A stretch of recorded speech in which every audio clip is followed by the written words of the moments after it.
ఈ మధ్య కాలంలో హైదరాబాద్కి సంబంధించి చిన్న చిత్రాలు లేవు, సింగిల్ స్క్రీన్స్లో మేము ఏం ప్రదర్శించుకోవట్లో తెలియట్లేదు, అందుకని మేము కొన్ని రోజులు బంధిస్తున్నాము, సింగిల్ స్క్రీన్ థియేటర్లు కొన్ని రోజులు పనిచేయవు అన్నారు. ఇదే రీజన్ కదా? ఇదే రీజన్, అదే చెప్తున్నాను. ఇప్పుడు పెద్ద పెద్ద సినిమాలు డిస్ట్రిబ్యూటర్లు కూడా కొంటలేదని చెప్పి అంటారు. చిన్న సినిమాలు ఇప్పుడు తమిళ్ మలయాళంలో చిన్న సినిమాలమ్మ 10 కోట్లలో తీసిన సినిమా 200 కోట్లు కలెక్ట్ చేస్తాను. ఆ మాత్రం తెలివితేటలు క్రియేటర్స్ మన దగ్గర లేరా? ఒకే డైరెక్టర్లో 10 మంది డైరెక్టర్ల మీదే పడాలా మనం? ఎవరికి ఒక హిట్ వస్తే ఆడ వెనకాల 10 మంది పడతారు. ఆడ అంతకుముందు ఒక ఫ్లాప్ తీసి ఉండొచ్చు, 2 ఫ్లాపులు తీసి ఉండొచ్చు. ఒక హిట్ రాగానే 10 మంది ప్రొడ్యూసర్లు వెళ్తారు. ఒక హీరోకి ఒక హిట్ రాగానే 10 మంది బాబు బాబు బాబు బాబు, అందరూ బాబులే. ఇప్పుడు ఎక్కడి నుంచి ఎవరు డబ్బులు? ఎగ్జిబిటర్ థియేటర్ ఫీడింగ్ కోసం అడ్వాన్స్ ఇస్తాడమ్మా.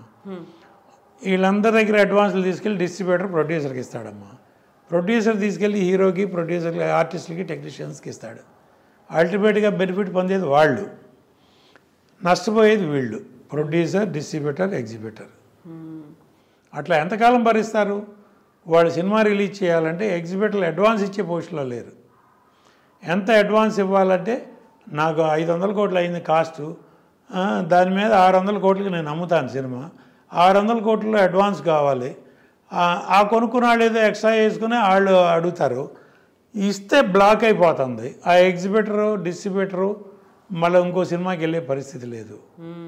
ఆ ప్రొడ్యూసర్ దగ్గర, డిస్ట్రిబ్యూటర్ దగ్గర రికవరీ లేదు. అందరూ లాస్ పోయారుగా. ఎక్కడికి వెళ్ళింది ఈ మూటలన్నీ అంటే ఒక చోటకి వెళ్ళినాయి, 2 చోట్లకి వెళ్ళి. అట్లా సక్సెస్ రేట్ ఎంతమ్మా? Maximum 5 to 7%. సంవత్సరానికి 200 సినిమాలు వస్తే 14-15 సినిమాల కంటే హిట్లు చూపిండి. ఎవరిదన్నా కానీ, ఏ హీరోలు ఎవరిదన్నా కానీ 200 సినిమాలు వస్తాయి, చిన్న పెద్ద అన్నీ కలిపి. వాటిలో ఇండస్ట్రీని పోషించే చిన్న నిర్మాతలేగా. పెద్ద హీరోల సినిమాలు ఎన్ని వస్తాయి? ఒక హీరో సంవత్సరానికి ఒక సినిమా చేస్తాడు. 20 మంది హీరోలు ఉన్నారు, 20 సినిమాలు. మిగతా 180 సినిమాలు ఎవరు? చిన్న సినిమాలు, చిన్న నిర్మాతలేగా. వాళ్ళు ఏదో కథలు నమ్ముకునో, డైరెక్టర్ నమ్ముకునో, ఏదో సినిమా ప్యాషనో వస్తారమ్మా.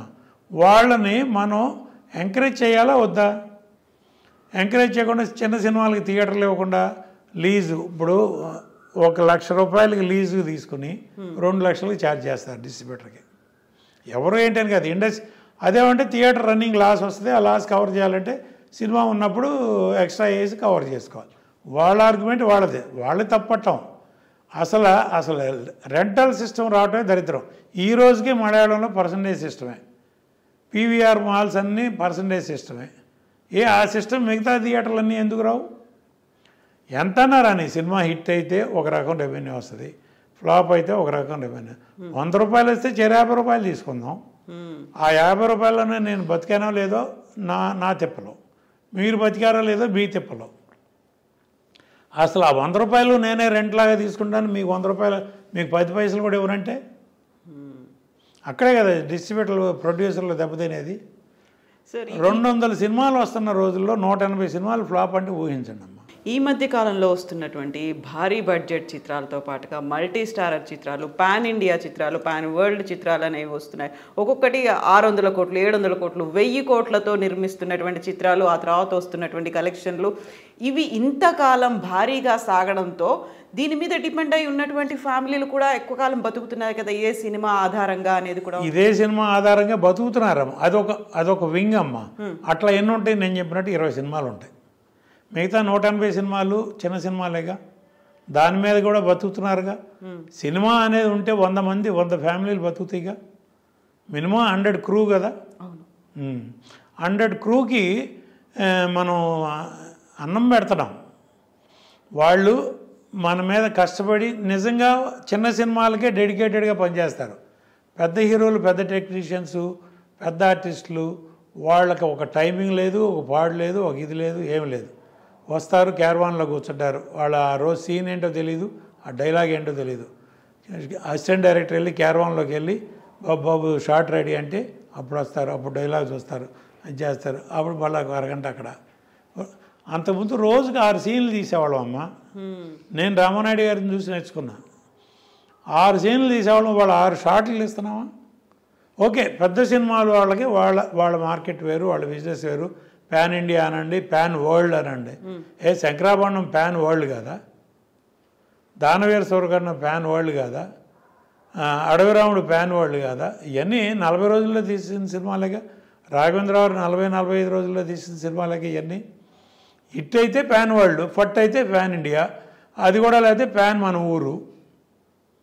అంతకుమించి ఏముందమ్మా? ఇప్పుడు ఊరే మనం అది బలుపు, లేకపోతే అది నిజంగా ఎనర్జీయా, మీకు నిజంగా బలమా బలుపా? అయితే సార్ ఇప్పుడు ఎంత ఖర్చు పెడుతున్నారో అంతకు మించి రికార్డుల కలెక్షన్స్ కావచ్చు, అంతకు ముందు ఒక బెంచ్ మార్క్ అనేది ఉంటుంది. ఇప్పుడు బాహుబలి 2 తీసుకోండి, బాహుబలి 2 అనేది వచ్చినటువంటి వసూళ్లను మించి రావాలి అనేది ఒక ట్రెండ్గా పెట్టుకున్నారు కదా. మేము ఇంత పెట్టాము, దాన్ని మించి. నాకు 100 కోట్లు, నేను సినిమా తీశాను, 100 కోట్లు వచ్చిందమ్మా. అదే హీరో ముందు రేటు పెంచుతాడు. ఫస్ట్ పాయింట్, ఎంత తీసుకున్నాడో ఇమ్మీడియట్గా డబల్ రేటు. ఇంత మార్కెట్ దృష్టిలో పెట్టుకుని రేటు పెంచుతాడు. దాని తగ్గట్టు టోటల్గా కాస్ట్ పెరిగిపోతుంది. దాని తగ్గట్టు మార్కెటింగ్కి వెళ్తాం. అల్టిమేట్గా 100 కోట్లు అనుకున్న సినిమా 200 కోట్లు అవుతుంది. 200 కోట్లకి అమ్ముతాం, డిస్ట్రిబ్యూటర్లు నష్టపోతున్నారు. అదొక వార్సు. ప్యాన్ వాళ్ళు పెద్ద పెద్ద సినిమాలు, ఇప్పుడు మల్టీ స్టార్ కాస్ట్ హీరోలు, డిఫరెంట్ లాంగ్వేజెస్లో హీరోలను కలిపి, తమిళ్లో మా హీరో ఒకడు, మలయాళం హీరో ఒకడు, హిందీ హీరో ఒకడు, మన హీరో ఒకడు పెడుతున్నాం. వాళ్ళు చేసుకుని అమ్మ, వాళ్ళకి కార్పొరేట్ కంపెనీలు వస్తున్నాయి, కార్పొరేట్ కంపెనీలు ఫండింగ్ వస్తున్నాయి. వాళ్ళు తిప్పలాళ్ళు పడతారు. పెద్ద ప్రొడ్యూసర్లు వాళ్ళు ఎట్టాగొట్ట మార్కెటింగ్ చేసి చేసుకుంటారు. అల్టిమేట్గా ఓటీటీ అని ఆ సినిమాలకి డిజిటల్ రైట్స్ మంచి రేట్లే వస్తున్నాయి. ఇప్పుడు అవేర్నెస్ ఏంటంటే లేటెస్ట్గా డిజిటల్ వాళ్ళందరూ కుంభక్ అయిపోయారు. వాళ్ళందరూ సిండికేట్ అయిపోయి వాళ్ళకి సఫిషియెంట్ సబ్స్క్రైబ్ అయిపోయింది. మాకు కూడా పెద్ద హీరోల సినిమాలు తప్పితే చిన్న సినిమాలు అక్కర్లా. పెద్ద హీరోలు కూడా ప్యాన్ వరల్డ్ అంటే ఒక లాంగ్వేజ్లో మీరు సినిమా తీస్తే 4 లాంగ్వేజ్లో డబ్ చేసి 5 లాంగ్వేజ్ల సాఫ్ట్వేర్ వాళ్ళకి ఇవ్వాలి.